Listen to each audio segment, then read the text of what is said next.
যখন একটা ফ্লাইওভারের কাজ শুরু হয় তখন 5 বা 10 বছর পরেও সেটা পুরো কাজ শেষ হয় না।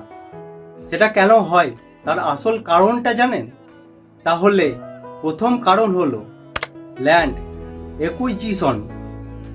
ফ্লাইওভার বানানোর জন্য অনেক সময় জমি, দোকান বা বাড়ি অধিগ্রহণ করতে হয়। এই প্রক্রিয়াতে মাসের পর মাস, কখনো বছরের পর বছর লেগে যায়। দ্বিতীয় কারণ ইউটিলিটি শিফটিং, মানে রাস্তা নিচে থাকা বিদ্যুৎ, জল, গ্যাস আর ইন্টারনেট কেবল সরানো না হলে কনস্ট্রাকশন এগোতে পারে না। তৃতীয় কারণ ফান্ডিং ইস্যু।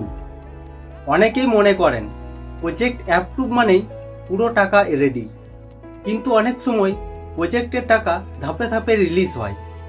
এর মধ্যে স্টিল, সিমেন্ট আর লেবার কস্ট বেড়ে গেলে প্রজেক্টের খরচও অনেক বেড়ে যায়। কখনো আবার কন্ট্রাক্টর পেমেন্ট দেরিতে পায়, ফলে কাজের গতিও কমে যেতে পারে। চতুর্থ কারণ ট্রাফিক। ব্যস্ত শহরে ট্রাফিক বন্ধ না করে ফ্লাইওভার বানাতে হয়, ফলে কাজের গতি স্বাভাবিকভাবে কমে যায়। আর মনসুনের সময় ভারী বৃষ্টির কারণে অনেক কনস্ট্রাকশন ওয়ার্ক বন্ধ রাখতে হয়।